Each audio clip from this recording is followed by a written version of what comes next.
So I'm with Nick McLennon, who's the lead pastor of Mahurangi Presbyterian Church up in Warkworth, north of Auckland. Thanks very much for being willing to share this time to discuss the impact of COVID-19 on your church. And thanks too for letting me record this interview. So, No problems.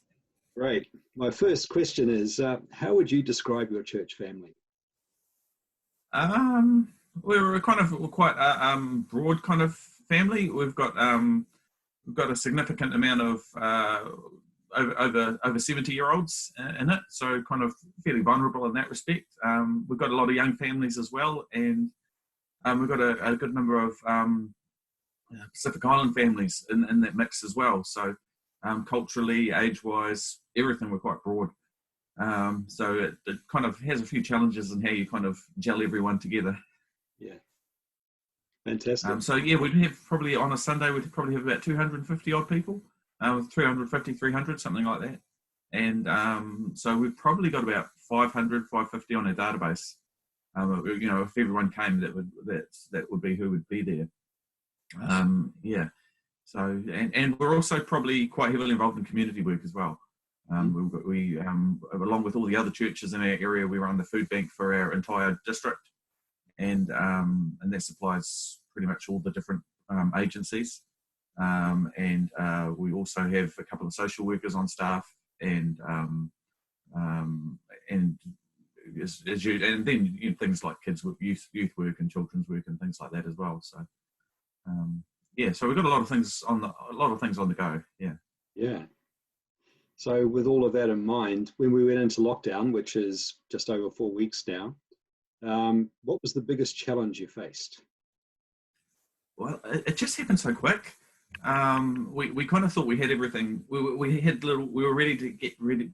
We had a whole bunch of teams ready to get together and shoot little kind of church services and all that kind of stuff. And then within a day, that wasn't going to happen anymore. So we had to learn how to do stuff online pretty quick. Fortunately, my daughter is the daughter is at home with us. Is she kind of knows how to kind of do editing and all that.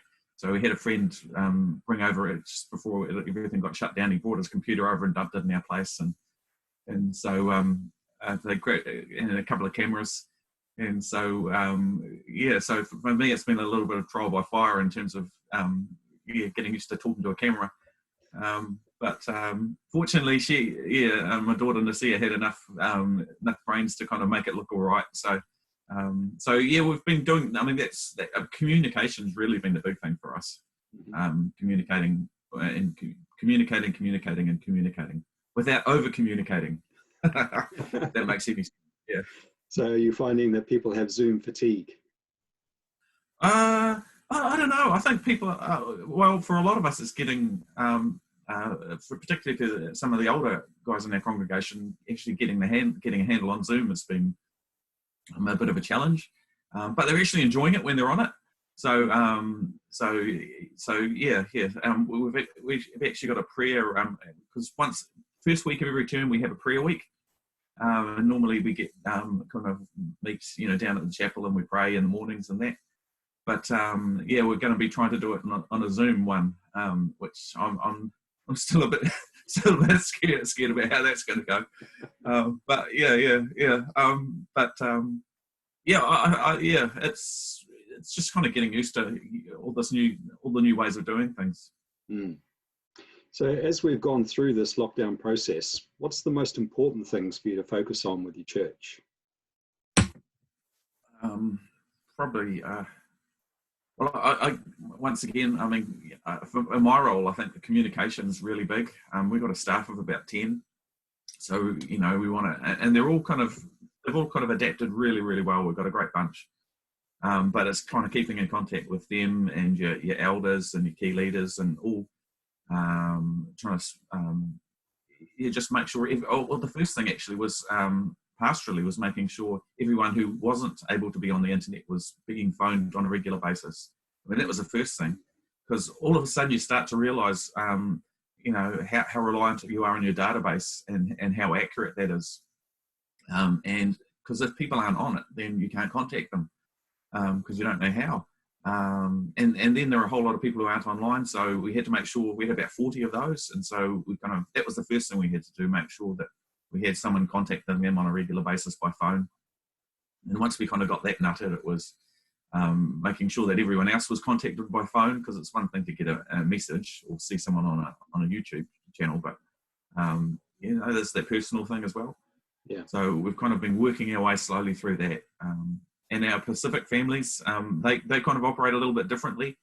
We kind of, all of a sudden, we discovered that we did, on the database, that a lot of the phone numbers were out of date, and we didn't have a lot of their email addresses. And so we've had a whole bunch of teams trying to rework, and we've had two of our people from our Kiribati community have actually started up a forum for on Facebook for a lot of those guys. So it's just kind of it's a whole lot of problem solving, I think.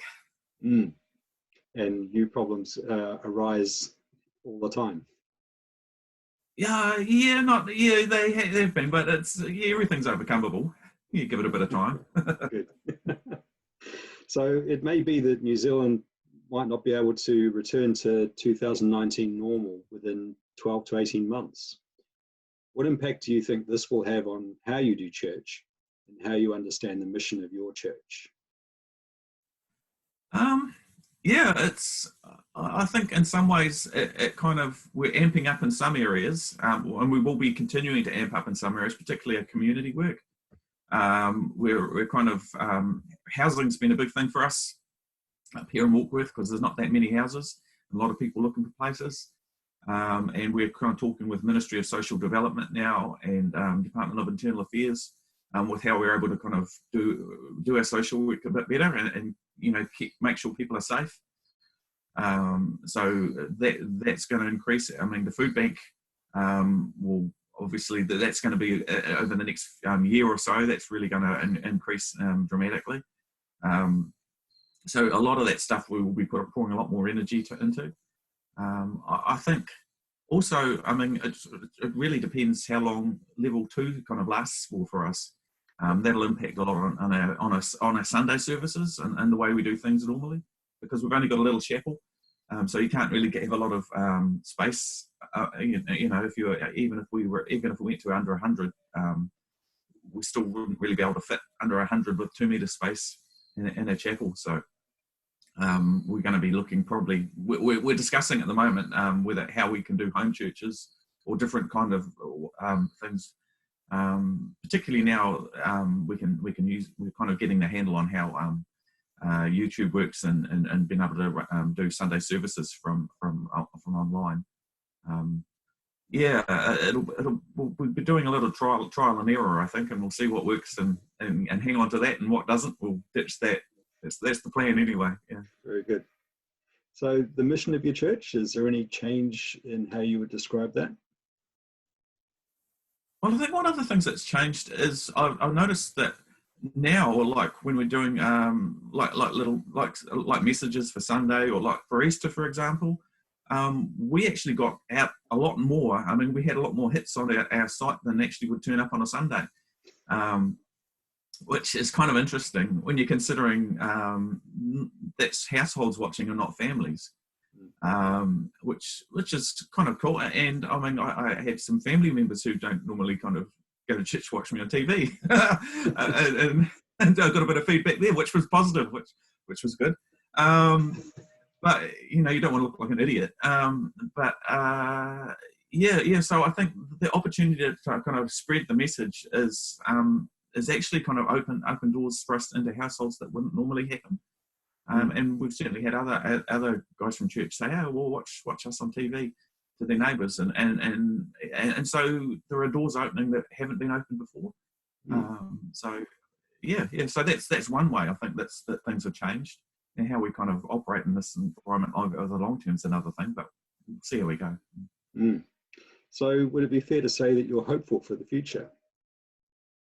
Yeah, we're going to be hopeful, man. If you're not hopeful and you're a Christian, that's a bit rough. But we think, well, hey, the way I always think of it is, hey, God, this didn't surprise God. He knew it was happening way before it did. We had a new building project just about to get kicked into gear we're just about to have our meeting to press the go button, and we've spent years and years getting this into, you know, getting ready. Everyone in the church is really looking forward to it, and you know, just 2 or 3 days before we're about to have this meeting, the whole nation gets shut into lockdown.